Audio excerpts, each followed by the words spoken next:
Okay, don't freak out. I know you've got guests coming for a home exchange and you're worried about how am I going to clean my house and you have no idea even where to start. So here's what we're going to do. I've taken some advice and tips and tricks from a lot of people on the People Like Us Facebook page, and we're also going to go over how we clean our house before we do home exchanges and have people come to our house. We're going to walk you through it. Everything's going to be fine, so sit back, relax. The next 5 or 6 minutes, you'll be good. This is Khaki Shorts, where we cover travel, food, and just utter nonsense.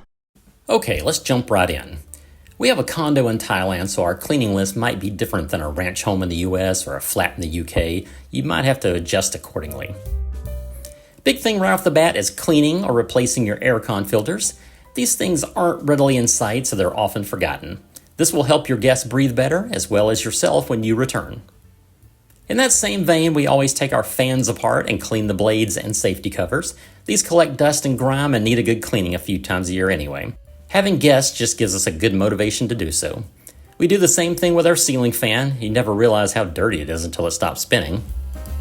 Out in the open, we always give our TVs a good wipe down. The static electricity tends to help collect dust.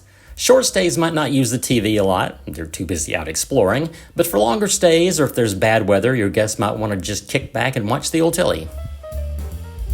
And speaking of kicking back, I always get out the vacuum and clean between the cushions on the couch and chairs. Plus, you might find a few errant coins you can use to help pay for your own trip. While you have the vacuum or broom out, check behind your nightstands, the tables next to the couch, or under your coffee table. These places are often overlooked and can collect dust.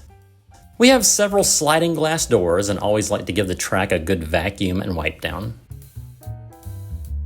Even if your guests want to eat out most meals, they'll still make use of your kitchen for making tea, snacks, quick breakfast, or even cook a full meal.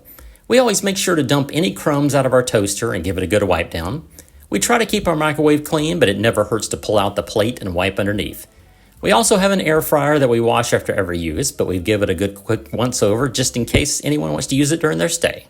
We always keep basic condiments in our fridge, along with a ton of Asian sauces for cooking, but we usually clean it out except for some fresh eggs and butter for incoming guests. If you leave anything perishable, be sure to inform your guests so they can try to use it or throw it out if they're not going to. Just give the shelves a wipe down, and that's a lot easier with an empty refrigerator. Now to the most important thing in your kitchen. The thing that gives home exchangers nightmares. That's right, crumbs in your silverware drawer. I am not sure why this is always such a huge topic on the forums, but it is for some reason. We just take everything out, give a good vacuum, and wipe it down, and you're done. Crisis averted. Other than the bedrooms, the room that might get the most use is probably the bathroom. Just make sure everything's wiped down and clean. One quick note, check your shower drains for hair and clogs. We were in an exchange once and the shower was draining slowly and we had to clean the hair out of the drain and it was pretty gross. We always make sure that every bathroom has a full pump bottle of hand soap for washing hands. We also fill the dishwashing soap dispenser in the kitchen. In our guest book, we mention our cleaning supplies and always try to have enough on hand as well as detergent and fabric softener for the washing machine.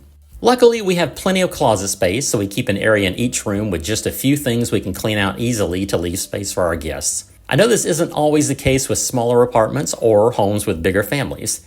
Guests will understand as long as they have somewhere they can open up their suitcase or at least have a flat space so they can stack up their clothes. We have 2 sets of linens for each bed and lots of towels so we can make up each bed the day we leave and drop off our linens with a local laundry lady. We might then ask our guests to pick up the clean linens to bring home and change the sheets if we have back-to-back guests. We found that true home swappers don't mind doing things like this. We certainly don't if we're using someone else's home. In our 3rd bedroom, we have baskets for all the linens as well as a place for towels. We also provide extra pillows, pool floats, and some beach mats for our guests to use. As far as our own valuables, we put away some things that are breakable and don't get everyday use. In all of the guests that we've had, the worst that's happened was a broken glass in the kitchen.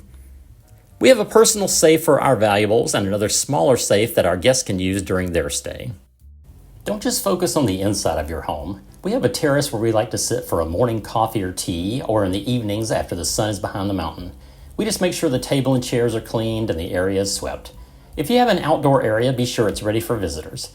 Remember, your guests might not have a balcony, terrace, or a garden seating area at their home to enjoy and might really be looking forward to yours. A final note about cleaning. We have a housekeeper that comes once a week. We're lucky we live in Southeast Asia where our housekeeper is only about $18 a week. I know that in the US, Europe, and other places the cost could be up to 10 times higher. We never ask our guests to pay for our housekeeper unless they want her to come in an extra time during their stay. We only ask our guests to keep our home tidy while they're here, and our housekeeper will do any toilet scrubbing, etc. during her weekly clean. A word about cleaning fees. We would rather clean a house before leaving or make arrangements with a host for their cleaner to come in if it's reasonable. We've seen a couple that had mandatory cleaning fees in the hundreds of dollars, and personally, that's just a bit much for us. Thanks everybody for coming along. Hope this helps you out with some tips and tricks on how to clean your house before you have home exchangers. You can take a deep breath and relax and not be worried about it. So thanks everybody for watching. Be sure to like this video and hit the subscribe button and bell icon so you don't miss any of our upcoming videos about our life here in Thailand and our trips around the world using home swapping.